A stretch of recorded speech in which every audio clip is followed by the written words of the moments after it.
Okay, so Milo has cancer.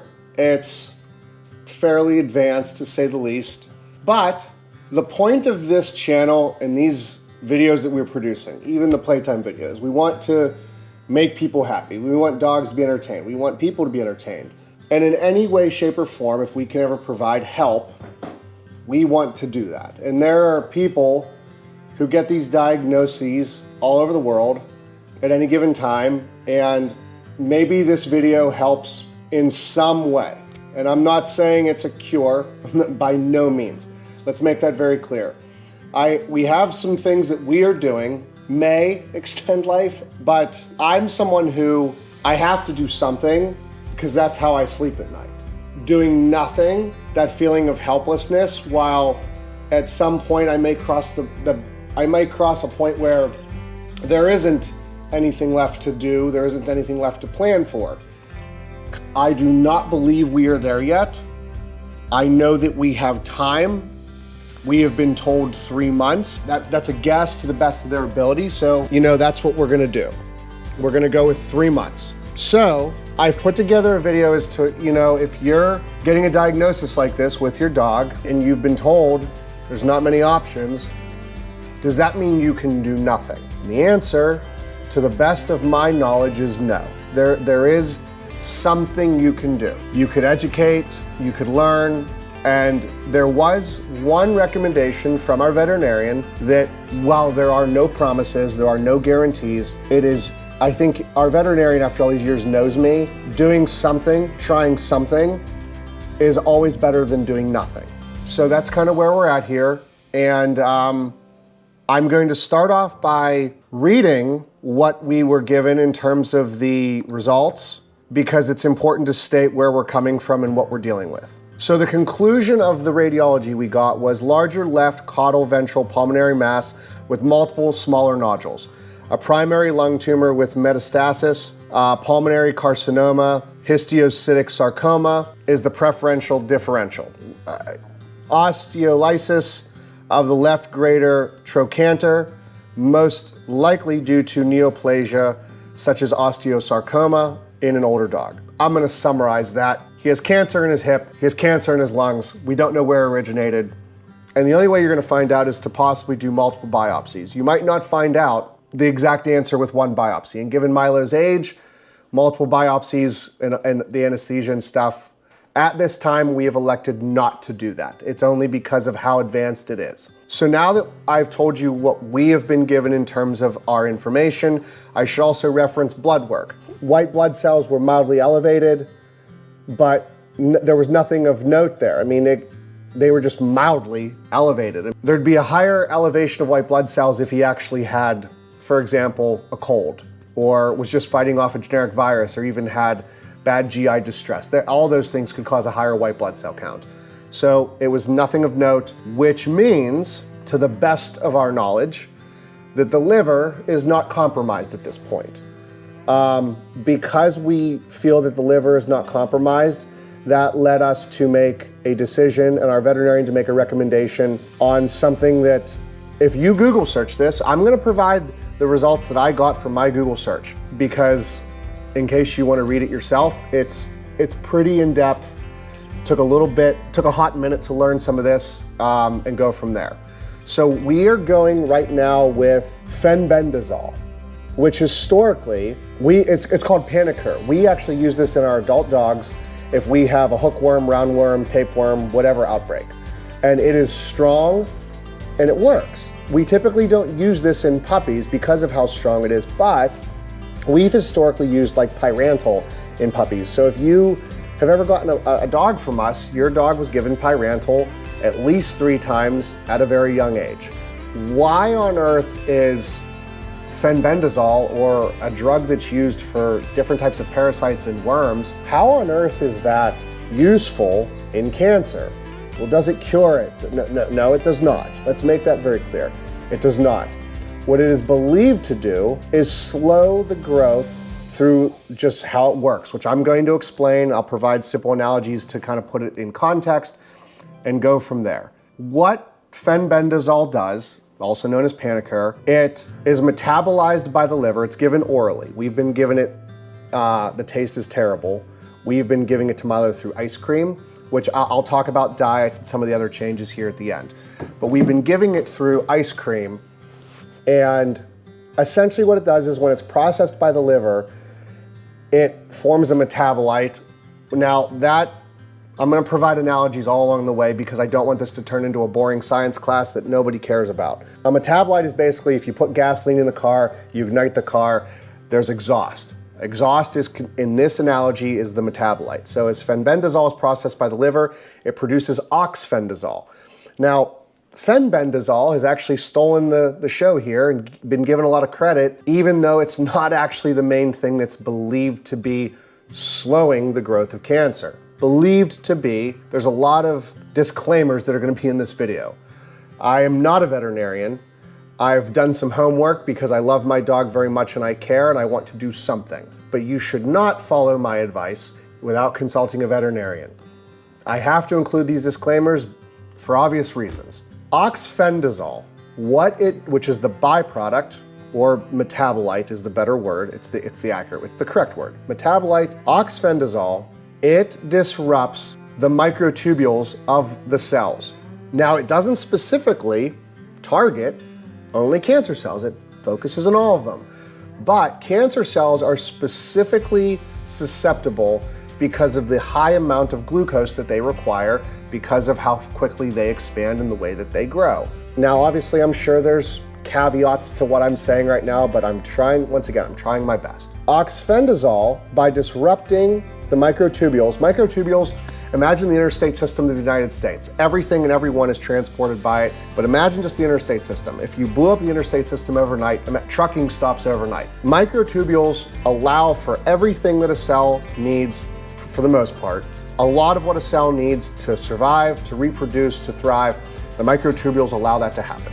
By disrupting all of that, you also inhibit glucose uptake. Now, this is an important one. Glucose, because of its easy way to be converted into energy, is the #1 food preference of cancer cells, to the best of my knowledge and what I've found out so far. So, if you limit glucose uptake and don't allow cells to use it to produce energy, you can enter those cells into what is considered, you can put them into a state of oxidative stress. Oxidative stress is merely a nice way of saying that the various chemicals of the cell are not getting along and there's an imbalance. When you cause enough imbalance, it can lead to something called apoptosis. I don't have these notes in front of me. I tried to memorize all this, so just give me a break. I didn't stay at a Holiday Inn last night, so I'm not on top of my game. But apoptosis is basically a tipping point where the cell realizes it's going to die, and it actually, in many ways, reprograms itself. It knows it's going to die, so it quits accepting food sources and essential nutrients to grow so that other cells can survive. So once again, here's the chain reaction. Fenbendazole goes in orally, processed by the liver. Oxfendazole is the metabolite that's produced. Oxfendazole disrupts the highway system of the cell. When the highway system is disrupted, it also inhibits glucose uptake. By inhibiting the main food source of cells and limiting glucose, then the cell can enter a state where it just wants to die and go away. And I was thinking about this since we're coming up on the holiday and there's a lot of memes going around. It kind of sounds to me like oxfendazole is the drunk uncle at Thanksgiving, where if it brings up enough bad topics and pisses everyone off, Thanksgiving is over and essentially the cell dies. That's the best analogy I have. I am going to pull up some notes here to make sure I don't miss anything, but that is the general summary of why we're taking fenbendazole, what it does, what it metabolizes into, and then why it can be helpful. Now, as I mentioned, oxfendazole, which is the byproduct, blah, blah, blah, it does not know what cells to target. However, regular cells of the body have shown greater resilience in the presence of this metabolite oxfendazole, whereas cancer cells do not show as much resilience. Now, once again, there's not extensive studies on this. I'm simply giving you the best information I can possibly find. However, if you Google it, there's actually a lot out there. I mean, it's not just like one little instance of this. There's multiple studies that have been done on a very small scale, or reports of what's been done. So once again, I'll provide all my stuff in the comments section. So whenever I say that we've been mixing fenbendazole with ice cream, and you just heard me talk about glucose. Okay, I understand that ice cream has a ton of glucose in it, and I need to put this all in context. We are choosing to do something rather than do nothing. However, when you consider the outlook that we have been given, I'm not going to rob Milo of things he loves, which is ice cream. Now, in terms of diet though, we are switching to a low-fat meat, which my buddy Evan, I am gonna comment on this and thank him. Within 45 minutes of being given the diagnosis of Milo, I actually just ran to the grocery store, did a few things, bought some ice cream, and I texted Evan because I knew he had some meat that he had mentioned if I would want ground meat. So thank you, Evan, because that's now actually the main source of all his protein at this point. One of the reasons we're choosing a low-fat meat is because it has less fat in it. It's that simple. And fats and lipids in general can be another food source for cancer. But once again, we still need protein present. So, and plus he absolutely loves the meat. I mean, he actually eats it so hard and starts to lick it that it starts to fly out of the bowl. So we know he's enjoying it, which once again, there has to be a balance between what are you doing to help and how are you still providing quality of life. And I mean, that's if you're sitting at home and you've been given a similar diagnosis and it's advanced as the one I'm talking about, then you know exactly what I mean, where, you know, there's only so much that can be done. So in summary, because glucose is the main fuel source that I can read about and discover for cancer cells, the changes we made to Milo's diet is we're not giving quite as much kibble. We're still mixing ice cream because he needs to take his medicine, and that's how he takes it. And you know what? At this point, it's not going to be ice cream that kills him. It won't be. If we're really being honest, it's not going to be ice cream that gets him. It just won't be. We're going to try to do our best to, while still providing tasty food, we're going to be adding fruits in because they're just based on, I'm not going to go into a lot of science in this, but bottom line is we're introducing low-fat meat, we're cutting kibble by a little bit, we're adding fruits in and a little bit of vegetables. That's what we're doing and kind of going from there. And honestly, if I were to say that out loud, that just sounds like a healthy diet. So, but once again, I made that decision because I looked at the kibble. I started to do an analysis of it, and there's a lot of research I've done that we're not going to talk about today. In the end, we know we've made changes, we've made an effort. Is it going to make any difference? We have no idea. But if you're watching this, like I said, and you're at home and you've been given a similar diagnosis, then you're left with two choices. Do you just sit and wait and let time take its course? Or do you sit and wait, but also do something? And I'm the personality where I'm going to do something instead of do nothing. And I also want to make sure that this content, at the very least, it may not help at all with your dog. I'm going to make that very clear. But if you're doing research and you're trying to find something to do, and it's not far off from what I just told you about my dog's diagnosis, here's something you can do. And if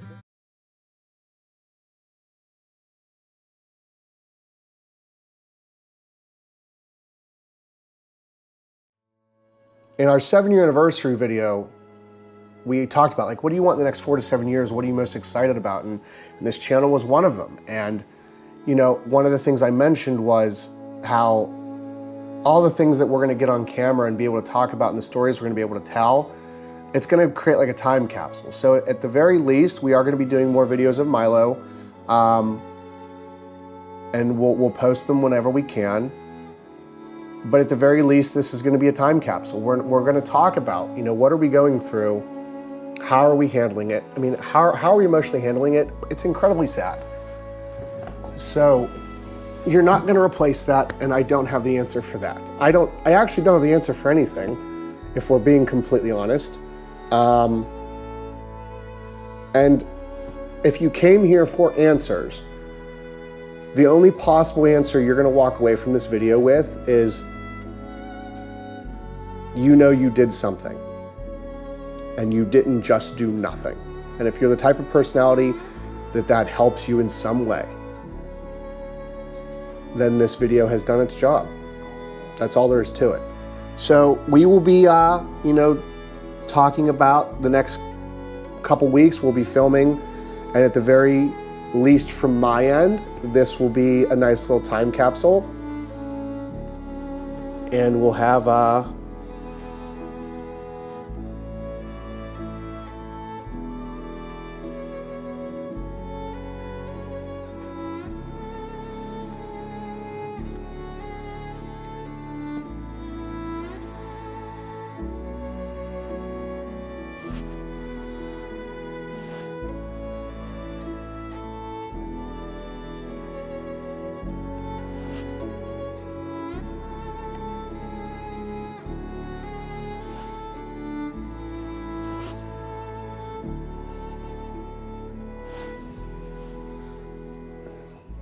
at the very least, we will have a nice time capsule that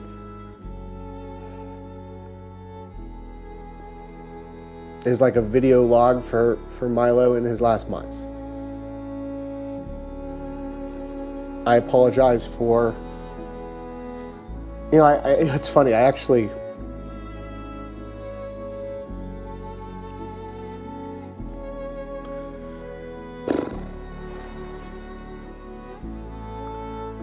tried making this video a couple days ago and it was impossible. So I literally couldn't get through it. So if you're sitting at home and you're in my shoes, this video can be proof that every day it will get a little bit better. Because a few days ago, I couldn't even begin to talk about any of this.